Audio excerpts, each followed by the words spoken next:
Good morning, or indeed evening, depending on where you guys are tuning in from. This is a continuation of the Chakras mini-series we've been running over on the Discover Your Chakras page. What I'll do is I'll just put a test comment in here just to make sure that everything's working again properly. And we will begin. Now, I do have my little puppy running around here somewhere, so if you do hear him barking, we'll just keep going. We do live out in the countryside, so occasionally, you know, a butterfly or a bumblebee or a blackbird might dare to be on his garden, so that is needs to be barked at. So we'll keep pushing through that. So this week's chakra is the base chakra. Now, this one governs your basic needs for survival.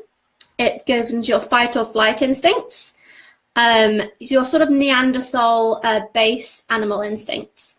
This one is the one that encourages you to take care of yourself, to take care of your physical body and to have all your needs met. Now, it's also very important this one's balanced and working correctly, because this one also governs your sort of alert system. So this one will tell you if there's any danger that may be imminent and pull you out the way of that. Sometimes these chakras do get a little bit off balance. Ways that this can show itself up is if it's an overactive chakra. A person can become quite overly aggressive, very standoffish, very self-indulgent, and sometimes extremely paranoid. They feel that real vulnerability and they get very paranoid. Now, this can be dangerous for a whole lot of reasons, but very often this will actually put a person directly in harm's way because their alert system, if you like, is completely off. Oh, hi, Jess. So another way this can show itself up is if you're in an underactive base chakra. So if your chakra is depleted, a person can be very withdrawn, very shy. They can also neglect to take basic care of themselves. They withdraw from themselves completely and they kind of jump ship.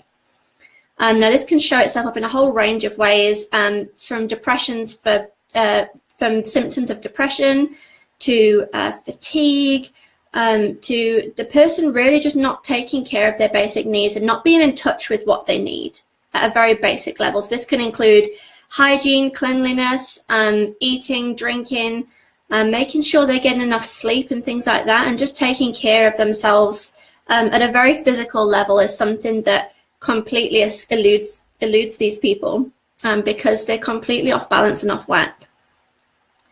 Now, that really just depend on whether they are overactive or underactive. Both of them are an off-balance chakra, which, as I say, can be very dangerous because this is the chakra that's connected directly to your survival. It keeps you fluid, open and moving through life. So there's two things that can directly affect this chakra and to help to balance them a little bit as well. And they are crystals and foods. Now, the red jasper crystal is the perfect match for this chakra. It serves to boost the signal, if you like. It makes it a lot easier to feel open and connect to this chakra. So as well as it being a really powerful tool to help balance it, it can also invigorate this chakra, this energy center, with all the basic characteristics that it needs. So a really great one if you can get a hold of red jasper crystals and pop one there and just let it do its thing. Let it sync itself up. Let it help to balance and to soothe this chakra. Now, this chakra is your red chakra for anyone that's seen pictures of them maybe. This one is located at the point of your tailbone and your pubic bone. So it sits at both levels because it's an energetic center. It doesn't really take into account like where your physical anatomy may be. So just, you know, you can lay down, pop your crystal on there and just let it do its thing. Now, another thing you can use here is the foods. Now, because these are organic centers, the same as your skin and your organs and all your basic anatomy, they can also be affected the way that food serves to nourish those physical aspects too. So the way that we can use food to give us better hair, better skin, better nails, better teeth, to nourish our liver and things like that, we can also use them to nourish our energetic bodies as well. Now, some of the foods we can use for this are coffee, spinach, hot spice, and peppers. Now, these are just to be taken little and often throughout the week, just to nourish this center, just to give you a little bit of pep. Make sure that it's able to be balanced and connected and communicate to the rest of your body as well.